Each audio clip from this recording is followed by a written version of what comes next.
What's good, Wizards fans? It's your hosts, the real Ed Oliver and Brandon Scott. And today we're going to preview Tyus Jones' season. Let's get to it. You are Locked On Wizards, your daily Washington Wizards podcast. Part of the Locked On Podcast Network. Your team every day.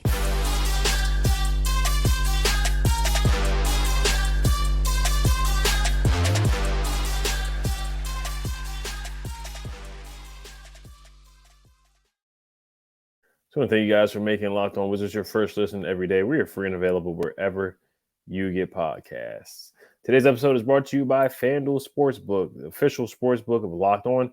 Make every moment more right now. New customers can bet $5 and get $200 in bonus bets guaranteed. Visit FanDuel.com/LockedOn to get started. So got my guy Brandon Scott and myself ready to talk about Tyus Jones and preview his season. We're going to be doing a player-by-player breakdown as the season comes along.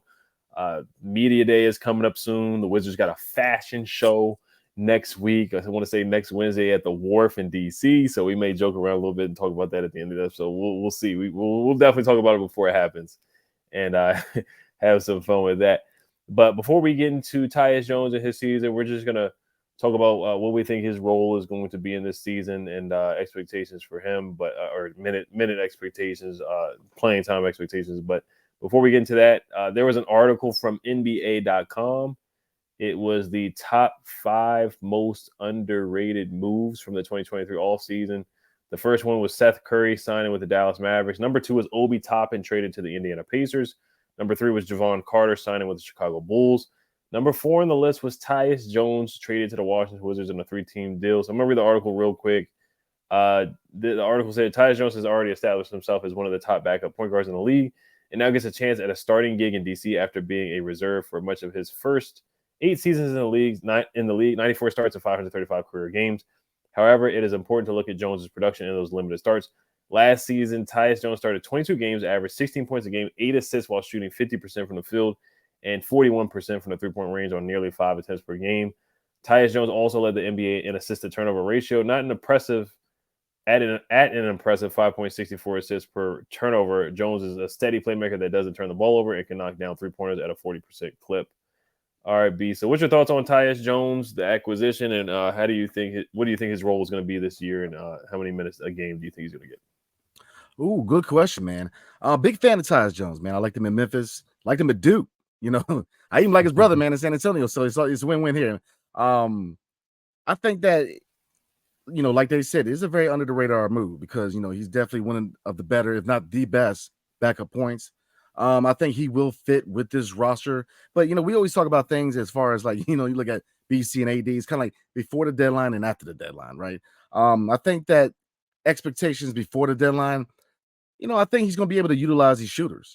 With him, with Jordan Poole and Kyle Kuzma on the outside, Corey Kispert on the outside, he's going to have the ability to kind of be that floor general, utilize the shooters. We'll see what kind of pace he sets. Is he a guy that really drives the lane? He's a guy who, he's got that floater. He has the ability to come inside, get some quality shots inside the paint. But, comparing him to John Wall, not a comparison. He's not a guy who's going to go blazing speed, but he's more of a flow general.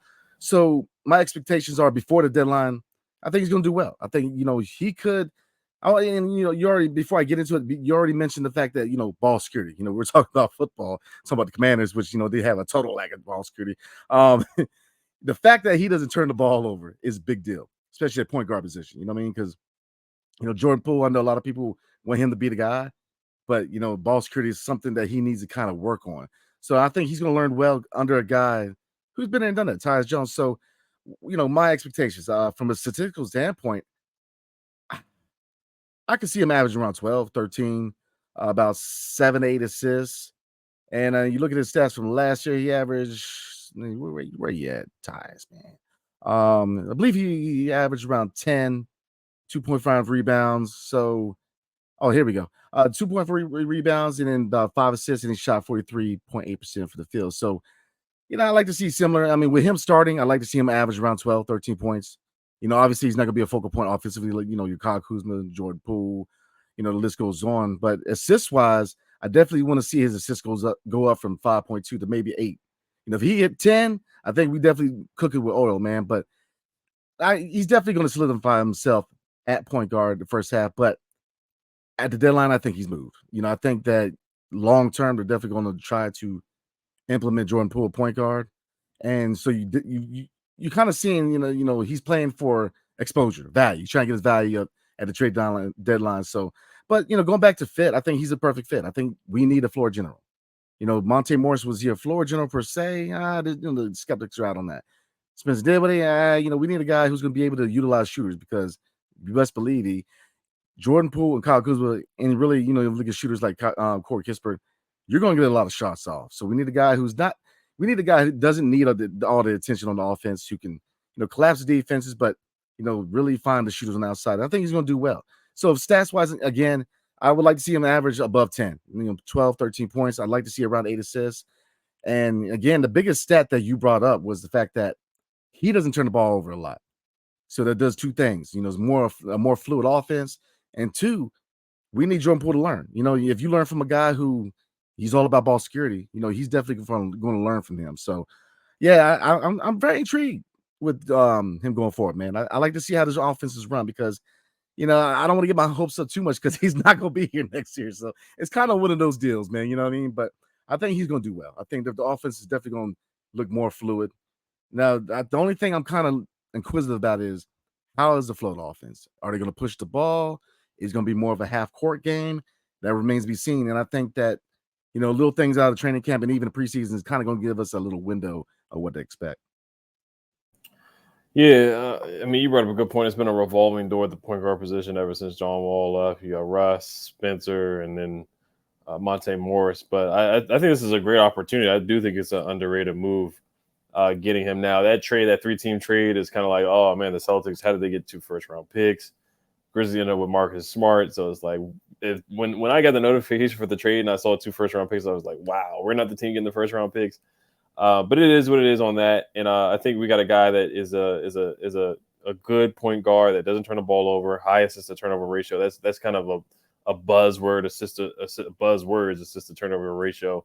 DeLon Wright is good with that. Monte Morris was good with that last year. But I think Tyus Jones is a better scorer than Monte Morris, especially when he gets the opportunity to start. Ja Morant was out a lot last year with the suspension.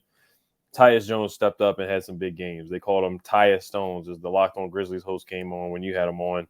He called him Tyus Stones. So Tyus Jones is a clutch player. He's a guy that can kind of calm and steady the troops. Jordan Poole's a guy that's going to make a lot of moves, a lot of dribble moves, but Tyus Jones is a guy that can kind of settle it down, get Jordan Poole in the right spots. Because, a lot of people want Jordan Poole to start the point guard. That's something that I think they're going to explore after the trade deadline. But I think the right move is to start Tyus Jones, a guy who's an experienced point guard.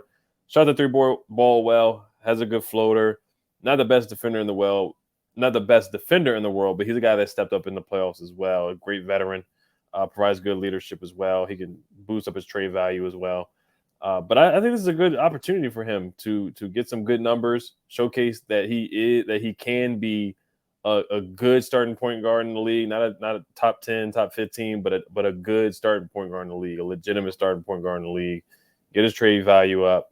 Another team will inquire. Not sure if you'll get a first-round pick for Tyus Jones, but I think you can definitely get some good value for him. But I think he's going to fit really well with the guys. I think he's going to be able to create some easy looks for Corey Kispert, Jordan Poole, set some guys up, Gafford, get into the basket. Now, he's not going to get into the lane because he's not an explosive guy. He doesn't play above the rim. He's a below-the-rim guy, but he's a smart guy. He knows what he can and what he can't do. He knows his limitations, but he uses the floater, other counter moves where he's a smaller point guard, but he still can, get to the basket, score mid-range games, shooting threes. So he has a plethora of moves. So I think he's a darn good veteran. I think he is a good pickup. I think you see him and Jordan Poole already working out together in the gym, Instagram pictures and whatnot. So I think they're going to get along pretty well. So I'm looking forward to see what Tyus Jones can do in a Wizards jersey. I really do. I do think it's an underrated pick. I do think he's a solid piece, and I think on a playoff team, he's a good backup or a possibly good starter. And I think you're just going to see the professionalism from Tyus Jones when he's here. I think when he plays, I think Wizards fans are going to realize that, hey, that he's capable of being a really good point guard in this league. So I'm definitely intrigued to see. But stat-wise, we'll get into more of that. I guess we'll do some over-unders for him and best-case scenario and whether You already said you think he's going to get traded. I kind of already said it too. But I guess we'll get into minutes for him. How many minutes we think he's going to get in the rotation? Because he's got to split that with DeLon. Is Ryan Rollins going to get playing time? Jared Butler? They kind of got a lot of point guards at this point. Jordan Poole's going to be playing point. So what do we think about his minutes in the rotation? And I guess we'll do a couple of over-unders, and then we'll wrap it up for tonight. But before we do get into that, today's episode is brought to you by FanDuel. Snap into the action this NFL season with FanDuel, America's #1 sportsbook. Right now, new customers get $200 in bonus bets guaranteed when you place a $5 bet. That's $200 in bonus bets, win or lose. If you've been thinking about joining FanDuel, there's no better time to get in on the action. The app is so easy to use. There's a wide range of betting options, including spreads, player props, over-unders, and more. So visit FanDuel.com/LockedOn and kick off the NFL season. FanDuel, official partner of the NFL. So, yeah, I mean, the Commanders, we play the Eagles. We're already 7-point underdogs. So, I hate to say that I would take the Eagles -7 or beating this board more by 7, but the way we played, it kind of looks like that, honestly. So I hate to say that, but I would take the over on I'm gonna say Brian Robinson. I would say the over on Brian Robinson's rush yards. Whatever they put it at, they put it at like 50 rush yards. I would take the over. And then Terry McLaurin, he usually cooks the Eagles. He's an Eagle slayer. So I would take the over on Terry McLaurin's receiving yards, even though he hasn't got many receiving yards this week. But lock those picks in for you. I'm gonna lock those picks in, guys. I'm trying to help you guys out on FanDuel. All right, so let's look at the rotation here. So we got Tyus Jones, DeLon Wright, Ryan Rollins, Jared Butler at the point guard position. How many minutes a game do you think that Tyus Jones is going to get? Looking at last year, some of his stats are a little skewed. He played in 80 games, so he's a durable guy. He's very healthy. He's a healthy guy. Yeah. We got a lot of guys that are durable, knock on wood. Denny Avdia played in a bunch of games last year. Jordan Poole, I want to say, played in all 82 games last year. So Tyus Jones is a very healthy player. Corey Kispert didn't miss many games last year. So we got a lot of durable guys. Kyle Kuzma played in a bunch of games last year. So we got good health. That's one positive thing I'll say about this roster is that we got a lot of durable guys. That doesn't always equal to, wins and whatnot, but we got a lot of durable guys on the team. So 10 points a game last year, 80% from the free throw line. Minutes per game were 24, but, if Ja, if he was the starting point guard, because, of course, his minutes went up with Ja and, his situation, his minutes went up. But how many minutes do you see Tyus Jones getting at the point guard position this season? I like to see 25 to 30 minutes a night. Because he's trying to, he's point guard, but he's trying to get his value up. He's trying to showcase. So you best believe, at the deadline, there's teams out there that have superstars on their team that they don't have that at the point guard position. They just need a guy who's a floor general. I'm looking at maybe the Clippers. They're a point guard away, in my opinion. I think, so he definitely could fit in on a contending team running point. Because, like I said, if you look at the Clippers, you got Paul George, you got Kawhi, so they need a point guard. That might be a fit. But I definitely want to see 25 to 30. Maybe 25 off the bench for DeLon. I don't see too much before the deadline when it comes to minutes for Ryan Rollins. I just don't see it. I think they're definitely going to try to evaluate the backup point guard position after the deadline. So we'll see. But I would say definitely 25 to 30 minutes because, like I said, I'm trying to get in him as many minutes as possible because, he's trying to showcase and trying to get his value up to be moved at the deadline because I don't see him as a long-term piece. Now, who knows? A lot of things could happen. He could come in and he could average 10 assists plus, and he could really get this offense rolling, man. And maybe you consider, because he's not old. He's at an age where, but again, how do they see him fit in the timeline going forward? And obviously a lot of people want to see Jordan Poole at point guard because of how he did when Stephen Curry is out. So, yeah, definitely before the deadline, I want to see 25 to 30 minutes. Yeah, I can see that. I can see even more, but DeLon's got to play. Got to get playing time. There's another guy that's going to be most likely being traded before the trade deadline. Yeah. So he's got to get minutes. I see DeLon getting 20. You got to play your best defender. It's between him and Denny is the best defender. I think DeLon was the best defender last year. So the guy who's your best defender, he just has to play.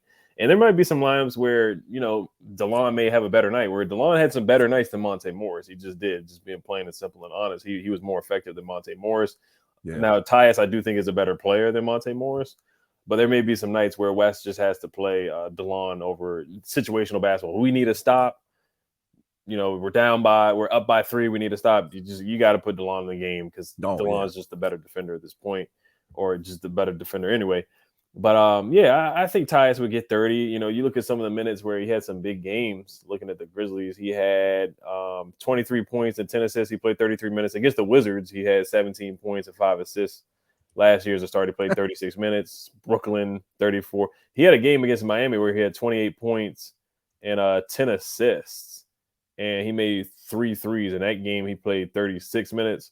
So kind of fluctuated between like 34, 38. He had a 25-point game against the Clippers and 12 assists against the Clippers, so in 36 minutes. So I think, and he had a triple-double as well against the San Antonio Spurs. The San Antonio Spurs they were an awful team last year. He played 42 minutes in that game. He had 20 points, 10 rebounds, and 10 assists in that game. So I think a lot of Wizards fans are going to be surprised about how productive that Tyus is going to be. So I would say about 30 minutes. We brought up Ryan Rollins. Ryan Rollins might be in the G League a little bit. Jared Butler, I think he's going to be in the G League with a 2-way contract. So I think really the bulk of the minutes for the point guards is going to be between Tyus, DeLon, and then Jordan Poole is going to play some point. He'll be bringing the ball up, situational basketball as well. So I would say about 30 minutes because DeLon just has to play. So that's where I feel on DeLon. I mean, I'm sorry, on Tyus. But I guess we'll wrap up here. Some of the teams that were interested in Tyus, I just had it up. Where did it go? I saw some of the reports where teams that had interest in Tyus. So some of the teams that had interest in Tyus, this was before we ended up trading for him. It was the Timberwolves, the Lakers, and these are rumors. This is by Jake Weinbach. So how likely do you see him being traded? And then also looking at his numbers for the over-under, he averaged 10 points a game last year. So we'll wrap it up on this. How much points do you think? Would you take the over or under on FanDuel for 10 points a game if they had that for Tyus Jones? Woo! Oh man. I would have. Man, that's tough. I would say over. I think he could average 12. He's definitely going because he's going to be starting full time, so he's going to have his opportunities. Especially driving to the paint, he's going to get to the line a lot. So I would say 12. I'll definitely take the over. Now looking at he's got a lot of hands that he's going to be passing the ball to, man. He's going to be hard for him to get shot attempts because between Jordan Poole at 2, Kyle Kuzma at 4, depending on who they have at small 4, they got Corey Kispert. That's a guy who could definitely shoot the lights out in the gym. But they have Denny, who's more known for defense. But who knows? He might have taken that step offensively. So we'll see. But I definitely can see 12. I think the biggest stat that I want to see as far as improvement from Tyus Jones, man, is not so much scoring because he's not a focal point. If you're able to get 10, 12 points from him a good night, it's definitely a blessing. It's assists. I want to see his assist numbers go up from 5 to maybe 8 to 10. Because like I said, he could definitely protect the ball. He doesn't turn over the ball a lot. He's going to have plenty of options to get assist numbers up, man, because you got a lot of shooters, man. Jordan Poole is one of those guys where he can shoot the lights out, man. And, Kyle Kuzma, he puts a lot of attempts up, man. But, there's a reason why they call him Clutch Kuz. And, Corey Kispert, the list goes on. He's going to have opportunities to get those assist numbers up. So, yeah, the numbers I'm looking at are assists. I like to see 8 as a bottom line, as a floor. I think he can definitely average 10. But as far as points, yeah, I think I'll definitely take it over. Mm-hmm. Yeah, I think so too. I think we are going to play with a faster pace this year. I think he's definitely going to get over 10. I think the reason why he didn't get over 10 last year is because, he split time with John Moran. When John Moran was out, he played a lot better, was the starter. As far as assists, I do think that's going to go up as well. I think he's going to have the ball in his hands a lot more. So I could see him averaging 6 or 7 assists. So I do think he's going to average a couple career highs. What do you want to see from him on the defensive end? He's not the best defender in the world. So what are your thoughts and expectations for him on the defensive end of the court? Really good question, man. And like you said, he's not known as a lockdown defender, but I think the biggest thing we need on the defensive end that we didn't have last year was leadership. Now, we had leadership. You had Kyle Kuzma, but when I say leadership, is that communication. Defensively, on communication, man, we were terrible. I mean, we had guys that didn't know their assignments. You had guys running all over the place trying to find some communication. The thing about point guard is often compared to quarterback in football, which is you're that guy. You're the guy that runs the show. You're the conductor, right? So, I want to see him take charge as far as defensive communication, getting your guys together. You're that guy, man. You're that figurehead for this team. So I like to see him take charge as far as communication because he's not a lockdown guy, but he's going to give you effort. And sometimes, effort's enough. I mean, because really, how many legit lockdown guys do you really have in this league? You have most of your average players they have good energy, but there's very few Pat Bev or guys are locked down. I mean, if, Denny's a lockdown guy, I believe, but getting back to Tyus, yeah, I think that defensively, effort and really taking charge as far as communication. Everybody knowing their assignments, especially in transition, because Lord knows, man, in transition we were just hard to watch sometimes, man. So yeah, take leadership, man. You're the point guard, so definitely take leadership. Yeah, I just want to see effort from him moving his feet. He did average a steal per game. That's not the end all be all for defense, but I think he can get some deflections and some steals and be a little bit of a pest. But yeah, defense is not. I think he plays well within team defense and a scheme and a structure. If Wes Unseld Jr. can get a good scheme and structure for defense, he played some zone and left a lot of shooters open. Would double team the stars and leave a lot of guys wide open. So there is definitely some schemes and defensive play calling that Wes Unseld Jr. struggled with last year. Remember the game against Kevin Durant, James Harden, leaving shooters open against the Pacers. So there's so many games that we can name that, we just left wide open, shoot guys that can shoot the ball, 3-point specialists that we left wide open. But as far as Tyus, yeah, I mean, my expectations aren't very high for him defensively, but I just want to, I think he can get some stops here and there. I mean, you look at some of the matchups that he's going to be going up against. Some of the best point guards in the league, like Shai Gilgeous-Alexander, that's a mismatch. Steph Curry, of course, it's just a tough matchup. Ja Morant, when he comes back, there's going to be a tough matchup for him. Dame Lillard. So, I mean, there's some Trae Young, Tyrese Halliburton, De'Aaron Fox. So, I mean, there's some really good point guards out there. Just every night he's going to have a LaMelo Ball, just to name a few guys. Jalen Brunson from New York. So, yeah, Kyrie Irving. There's going to be some really tough matchups for him, where he may struggle.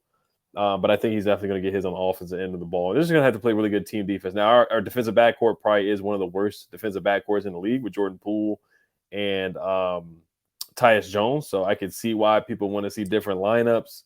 They want to see Denny in the lineup for defense because we just don't have a lot of defensive-minded guys on the roster.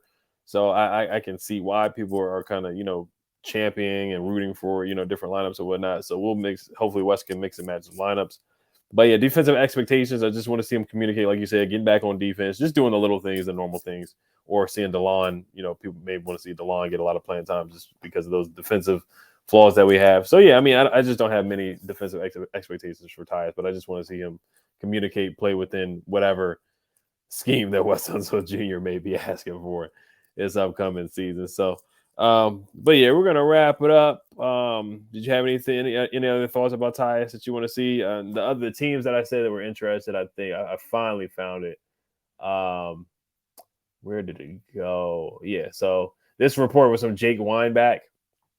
This was on June 20th. He said there should be a handful of teams expressing interest in point guard Tyus Jones, including the Nets, Bucks, Raptors, Magic, Lakers, Clippers, Timberwolves, Spurs, and Rockets. So he just threw out a bunch of teams. That is a rumor, and that Rockets one, that was before they got Fred VanVleet on June 20th. So we'll see what happens with Tyus, but I'm excited to see what he does this season. Is there anything else that you got, Brandon?